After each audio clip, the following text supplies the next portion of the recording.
Gusto nyo bang kumita sa pagti-TikTok affiliate?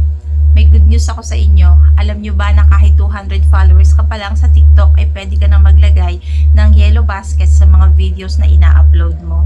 Dati kasi ang requirements ni TikTok is dapat 18 years old and above ka, tapos may 600 followers yung TikTok account and wala kang violations. Binago na niya yung rules, naging 200 followers na lang yung minimum requirement, and then yun, 18 years old and above at wala kang any violations sa iyong TikTok account. Pero kahit 0 followers ka pa lang sa TikTok, ay pwede ka pa rin namang kumita sa pag-affiliate by sharing the product link. So, ikakopy mo lang yung product link and then i-share mo sa Facebook mo or sa Messenger or kung saan mo siya gustong i-share. Pero, hindi ka magkakaroon ng yellow basket sa mga videos na ina-upload mo. Meron namang iba na nagsasabi na kahit wala pa raw silang 100 followers, ay nagkaroon na sila ng yellow basket tulad nito. Doon sila nagpunta sa TikTok Seller app. Hindi ko alam kung gumagana pa siya ngayon. Ang TikTok Seller app kasi is para siya sa may mga products talaga na nagbebenta. May sarili silang shop, kumbaga. Pero kung ikaw ay mag-affiliate ka at wala ka namang sariling produkto, ang pupuntahan mo or doon ka magsiset up sa TikTok Shop for Creator, hindi TikTok Shop for Sellers. Pag nagpunta kasi kayo sa inyong TikTok studio, tapos kinilik nyo yung TikTok Shop for Creator, 200 followers ang nakalagay. Doon sa mga newbies or sa mga hindi pa nakakaalam, ang TikTok po ay isang platform katulad ng mga Shopee, Lazada kung saan pwede tayong kumita through affiliate marketing.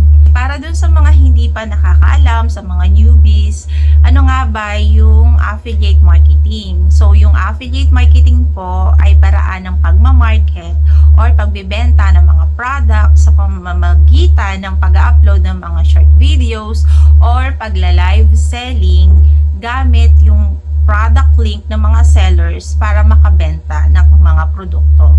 Literal na pagmamarket lang po talaga ang gagawin natin as an affiliate. Yung mga pagbabalot ng mga products or packaging, yung delivery, seller na po ang gumagawa nun.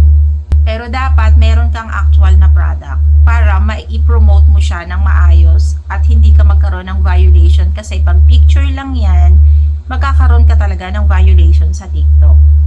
So, paano ka magkakaroon ng sarili mong products para ma-promote mo or magawan mo ng video or makapag-live selling ka?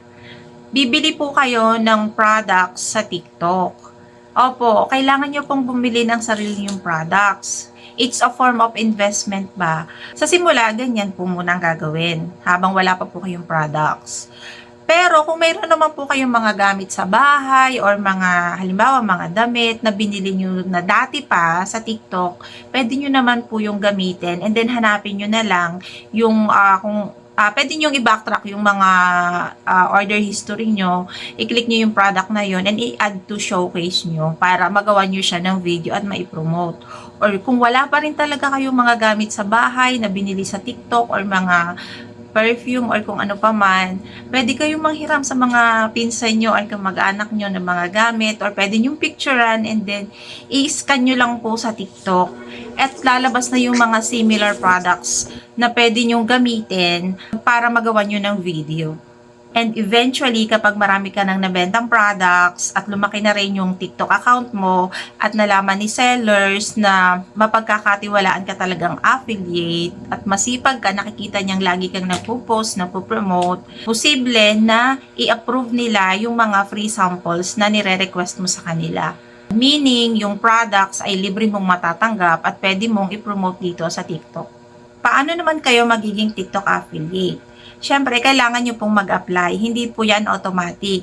At kung paano kayo maging affiliate marketer dito sa TikTok, i-discuss ko yan on my next video. So, make sure na nakafollow kayo dito sa aking TikTok account at sa aking Facebook account.